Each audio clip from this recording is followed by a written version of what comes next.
હાલમાં આપણે જ્યારે પણ બજારમાં કોઈ પણ ખરીદી કરવા જઈએ છીએ ત્યારે કોઈ પણ દુકાનદારને આપણે આપણા મોબાઈલ દ્વારા QR કોડ સ્કેન કરીને તેને પૈસા ચૂકવીએ છીએ।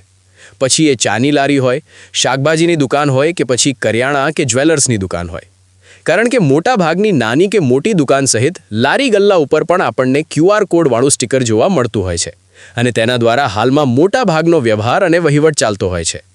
જો કે QR કોડ દ્વારા ચૂકવાતા પેમેન્ટમાં છૂટા પૈસાની પણ ઝંઝટ રહેતી નથી, પરંતુ આ બધી બાબતો તો ઠીક છે, પણ તમે ક્યારેય એવું વિચાર્યું છે કે આ QR કોડ આવ્યો ક્યાંથી અને તેને બનાવ્યો કોણે?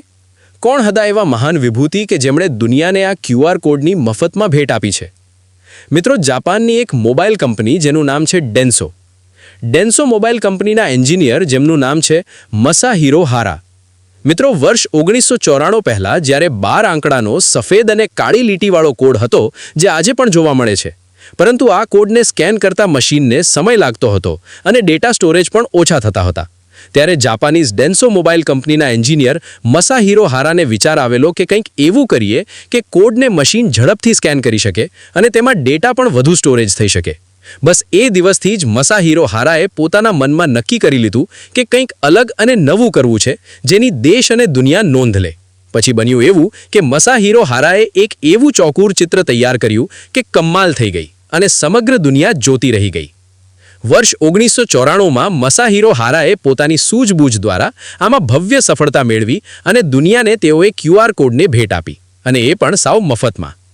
દ્રશ્યમાં તમે જોઈ રહ્યા છો તે QR કોડ બનાવનાર અને દુનિયાને તેની ભેટ આપનાર બીજું કોઈ નહીં પણ મસાહિરો હારા છે।